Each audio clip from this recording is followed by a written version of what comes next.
రామ్దేవ్ బాబా ఈ మధ్య కొంచెం వాయిస్ పెంచుతున్నాడు, వ్యతిరేకంగా ఏదేదో మాట్లాడుతున్నాడు.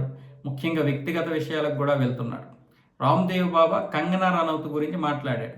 కంగనా వర్సెస్ సిజేపీ నాయకుల విషయంలో జరిగినటువంటి వాగ్వాదం ఏదైతే ఉందో దాని గురించి మాట్లాడుతూ జన్జీ యువతని తప్పుగా అర్థం చేసుకుంది కంగనా రనౌత్. ఆవిడ యొక్క యవ్వనం కూడా కరప్టెడ్ అయిపోయింది. అంటే చాలా పెద్ద మాట అది. ఆవిడ యొక్క యవ్వనం కరప్టెడ్ అయిపోయింది అన్నప్పుడే అది చాలా పెద్ద మాట. దానికి రామ్దేవ్ బాబాకి గట్టిగానే కౌంటర్ ఇచ్చింది ఆవిడ. నీ యొక్క విధానం ఏదో నువ్వు చూసుకో, నువ్వేమి పెద్ద శుద్ధపూసివేమి కాదు, నువ్వు అనుకున్నంత మంచివాడువేమీ కాదు, నీ గురించి ప్రజలందరికీ తెలుసు.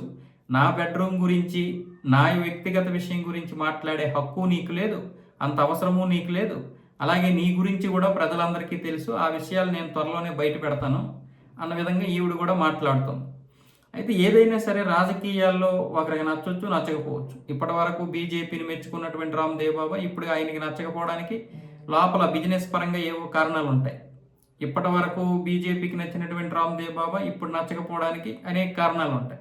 కానీ వ్యక్తిగత విషయానికి వచ్చేసరికి మాత్రం ఈ విధంగా గౌరవం పొందినటువంటి వ్యక్తులు మాట్లాడుకోవడం కరెక్ట్ కాదు. వ్యక్తిగత విషయాలు ఎప్పుడైతే మాట్లాడతామో అప్పుడే దిగజారిపోతాం. అది ఎవరైనా సరే, కంగనా అయినా, రామ్దేవ్ బాబా అయినా, నువ్వైనా, నేనైనా.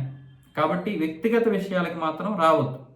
అలా వచ్చినప్పుడే చులకనైపోతాం. మీ యొక్క భావజాలం ఇంతవరకు ఎంతోమందికి నచ్చి ఉంటుంది, ఇద్దరు వైపును. ఇప్పుడు ఈ విధంగా వ్యక్తిగతంగా టార్గెట్ చేస్తేనే మన కోపం చల్లారుతుంది. అది వచ్చిన బాధ. ఇప్పుడు అది రాజకీయాల్లోనైనా, వ్యాపారంలోనైనా, సినిమా పరిశ్రమలోనైనా అది వ్యక్తిగత విషయానికి వచ్చేస్తుంది. దానివల్ల చీప్ అయిపోతున్నాం. ఇతరులకి టైం పాస్ అవుద్ది, అది ఎంటర్టైన్మెంట్ అవుద్ది, కానీ మన లైఫ్ రోడ్డు మీద పడిపోతుంది. వ్యక్తిగత విషయాల్లో చాలామందికి తప్పులు ఉంటాయి, ఒప్పులు ఉంటాయి. అది ఇప్పుడు 146 కోట్ల మందిని చూస్తే 147 కోట్ల మందికే ఉంటాయి. దానికి ఏదో ఒక చిన్న తప్పు, వ్యక్తిగతంగా తప్పు, ఒప్పు, మంచిదో పొరపాటు చేసి ఉంటాం. దాన్ని మనం బయట పెట్టుకోవడం కరెక్ట్ కాదు. అది మానవ సహజం. అయితే అన్ని విషయాలు ఏదైనా పబ్లిక్కి చెప్పాల్సినటువంటిది ఖచ్చితంగా చెప్పాలి.